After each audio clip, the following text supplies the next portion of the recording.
श्री राधे राधे नमस्ते। शीतला माई के भजन सुनस वे कैसा लगा था कमेंट में जरूर लिखब सके। आप सबके साथ चाहिए। पूर्वाही देशवा से अली मैया शीतला हो कि चढ़ के गदा हवा माई के हउए उहे सवरिया हो कि चढ़ के गदा हवा माई के हउए उहे सवरिया हो कि चढ़ के गदा हवा आइली माई शीतला ठाड़ा भैली दुआरमा हो कि खोजे लगली ना मैया मालिया के घरवा हो कि खोजे लगली ना शीतला माई मालिया के घरवा हो कि खोजे लगली ना बाहर बाड़ की भीतर तू मलिया हो बाहर माई बना देख माई अली शीतला तोरे घर हो बाहर माई ताना आवेला मालिया ले चनन पिढ़ैया हो मलिनिया आवे ना लिहले निमिया के छकिया हो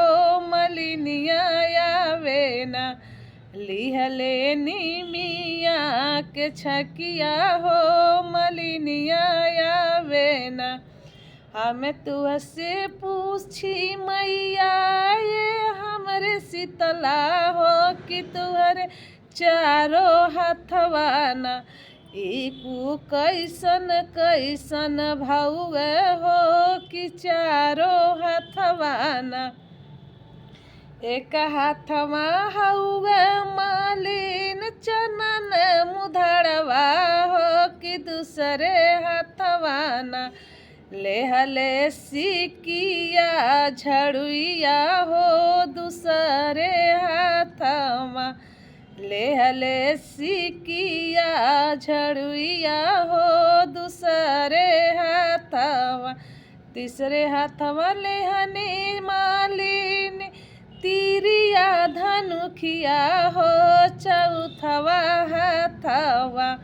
लेहनी सोने के सिन्होरवा हो चौथ का हाथवाना जे होई है दुष्ट उनके मार मुड़न मरिया हो कि निर्धन घर माना मालिन देवे सिक्की के झड़ुइया हो कि निर्धन घर माना मालिन देवे सिक्की के झड़ुइया हो कि निर्धन घर माना जे होई है मालिन मंदिर के रखवरवा हो कि उनके देहबे ना मालिन सिक्की मालिन तीरिया धनुखिया हो कि उनके देहबे ना मालिन तीरिया धनुखिया हो कि उनके देहबे ना तुहके में देवे मालिन सोन के सिन्होरवा हो कि भर के लगाई ना मालिन मांगिया से नूरवा हो कि भर लगाई ना मालिन मांगी के से नूरवा हो कि भर के लगाई ना से नूराते देबू मैया हम जननी हो कि औरी देहबूना